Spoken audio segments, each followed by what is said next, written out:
Okay, hey everyone, to another episode of On the Rest from Off the Cuff. Today I have a really cool preview for you guys of the brand Yema. A little bit about them. They are a historic brand revival, and they have been a part of French watchmaking since 1948.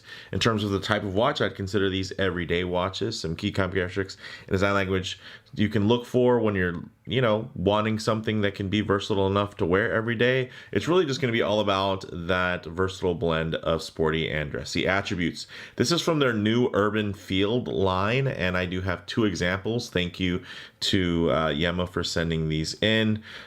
These are pretty much designed as versatile and reliable timepieces that can be sported as a tool or a dress watch with its military-inspired ultra-readable dial in a sandblasted finish. It ensures uniqueness and elegance. These go for $9.49 on leather strap, $9.99 on the bong clip bracelet, or $11.29 on a beads of rice, which isn't shown here. So that's one of the ones that's missing.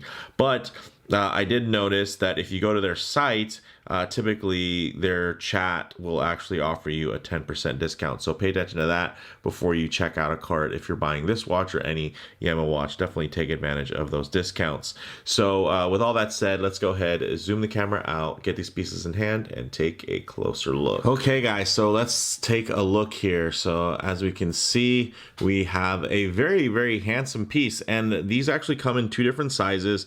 Both of these are actually on the smaller size. These are the 37.5 millimeter models, so it's 37.5 millimeters in diameter with a 10 millimeter height, and that is including that beautifully domed crystal there. It only has a 44.5 millimeter lug to lug, which is very, very manageable, and then it's in a steel case, of course, all polished up and just with of course some fingerprints and whatnot on there.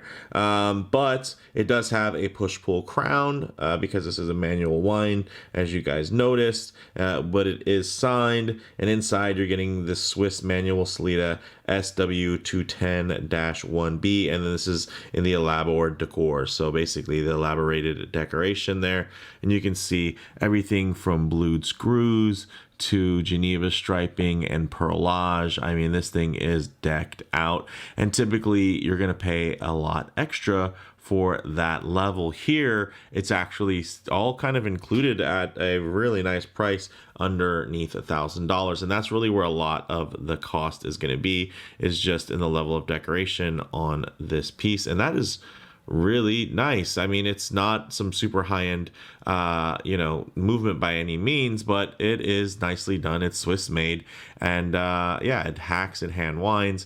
Very, very nice. And we have, of course, this other example. So we have this pale silver dial and then this golden dial, and they both have that nice grainy texture to them, as you can see. And you can see probably more so on the golden dial that there's a lot of metallic flake that's there. You can kind of see it on the white dial as well, but I would say it probably does stand out a little bit more on the gold dial. And there are, of course, also other options there. And then you can see here, of course, you're going to have the nice textured strap with the beautifully done buckle there. And then here you're going to have the old school bond clip style, which is very nice. And it is very versatile in terms of the sizing that you can pull off with this. So we'll kind of get into those details when we have to put these on, but let's get into some more details of this dial. So you do have that great grain texture. Everything is printed, as you can see, and these do use BGW9 grade A lume, so the lume is going to be quite strong, although I will say that it doesn't look like there's a lot of it applied on here. What is there is good stuff. And then you also are getting 10 bar or 100 meters of water resistance, which is outstanding. 20 millimeter lug width, and yeah, there's just a lot to like here, so I definitely do like that. Let's actually just go ahead and jump right into this bond clip, because I find this to be a very interesting choice. And let's see, there we go. Ooh, so it basically, if we look here, there we go. So it's essentially going to be where you can set. So you can see here, you set this to tighten it onto one side, and then this will come around and kind of fish back through. And since this is, you know, part of it, why not give you guys a little demo? I have used aftermarket bond clip straps before, or I should say bracelets. They definitely are very old school, but they have a really cool look. I do wish that they would have sent in that beads of rice bracelet, although it is the more expensive option.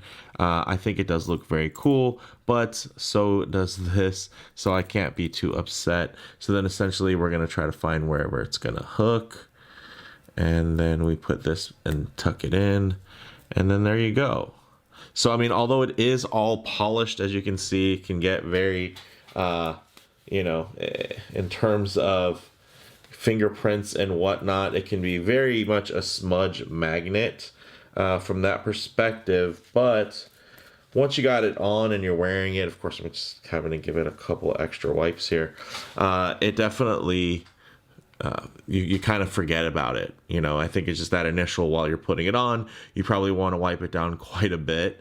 But once it's actually on, I think it looks really great. Check that out. Very nice. And actually, I have a larger 7.5-inch wrist. So typically something in this 37.5mm range would appear too small, but you can see, I think it looks great. Of course, if I get my wrist a little bit too close to the camera there's going to be a bit of lens distortion, making it seem larger. But if I keep my wrist nice and low and just kind of tighten the frame in, then you guys are going to notice that you know, it still is very nicely centered on the wrist. I think the bracelet proportions there, with it being non-tapering, I think it really does help this piece, even on a larger wrist, look really, really nice. So I will say, although I haven't seen the 40mm, this 37.5 is making me think I don't really need to. Yeah, it's just, I think they did a really good job with it. And of course, if I pull it back out now, what we'll do is, since we kind of demoed that on here, what we'll do is we'll get this one on wrist and we'll see how that one wears. All right, guys, as you can see on my 7.5-inch wrist, even this model, and you can see also it's a milder taper on there, just a 2mm taper down to 18mm at this nicely signed clasp. I will say that I do have a larger wrist, so I'm down to the last few holes here. I probably would want to put it on a different type of strap, or on maybe that beads of rice bracelet that they featured on the website that I haven't seen in person, just because I can't get, you know, a super comfortable fit with this, because it is a little tight, and then there's just not much extra slack on here to tuck and make it feel very secure. But you guys can see wears very, very nicely. Very, very flat, and that's one of the things that does help this remain a bit dressy, is that it is smaller. It's on the small side, but it does have a very large, expansive dial with a very thin bezel that's pushed all the way out to the edges of that case. So you're going to get a lot of wrist presence without it actually having a lot of heft. So I think that is a very nice part from that perspective. From the way that it wears, you can see it just wraps around the wrist really nicely, even though it is fully polished. You know, you are going to get some smudges and grease and whatnot on there. It looks great, and it's one of those things to where as soon as it's on your wrist, you can kind of forget about it. But you know, probably while you're transitioning it onto the wrist, you're going to want to, you know, keep a little microfiber cloth nearby just to kind of get it lustrous up to, you know, the way that you want it. But I think this is a great looking watch, and I'm really surprised that the size worked out so well. I'm actually curious now to see comparably how the 40mm size wears, just because of how nicely this 37.5mm watch wears. So yeah, very, very cool. What do you guys think? Does that look too small to you? Does it? I know no one's thinking that looks too large. I think that when I have it up close, of course, it's going to look really the right size. But I think down here, you kind of get an idea that maybe it could be a little bit small, but depending on your attire, then this could absolutely just fit right in. I think it definitely has a nice kind of business casual to business formal size there on it, just because of the proportions are really lined up really nicely. And yeah, I'm a larger person. So with that said, let's get this off the wrist, set up for some Lume shots, light transition, and closing thoughts. Okay, let's go ahead and hit the lights here. All right, so surprising extra lume there. Very cool. So not just the hands, but you can see that outer index. We'll go ahead and hit it with a little black light just to go ahead and kind of supercharge it a bit, because there wasn't a lot of charging that happened today. It's not like they were out charged the natural lighting. They were just kind of sitting underneath the studio lights there for a second. And you can see that, yes, it is quite legible. Well applied. I mean, not crazy. It's not a diver or anything like that, but it's a good compound of lume that does have a decent amount of initial brightness and a little bit of staying power there. But you can see one thing I always like to work in, of course, is a low light transition shot, because you're not always going to be out in the middle of a field enjoying direct sunlight. A lot of times you're going to find yourself coming in and out of buildings, walking underneath overhangs, or just hanging out underneath the shade of a tree. So it's nice to see what these colors, textures, and finishes render like in less than optimal lighting, to maybe even include some harsh lighting that typically could expose any type of factory defects. Here you're just going to see that you know, a little bit of cloudiness over that high polish just from standard you know, fingerprints and whatnot. But the dials here, you can see the way that that granular surface comes out. That texturing is really cool. I know they describe it as a sandblast, but it's really just a grainy, a thick sand grained texture to it. And it came out really nice. I like the amount of just kind of, not quite adventuring, you know, but there are a lot of little sparkles and specks there that do catch the light in really fun and interesting ways. And again, you still do have a decent amount, a little bit of lume there. I mean, these are field watches, these aren't divers again, and they're kind of field watches that err on the dressy side. So you know, you can't really necessarily expect lume to be a strong suit. So I'm not too upset, just because thematically I think these really do make sense in terms of the way that they're laid out and the way that they look.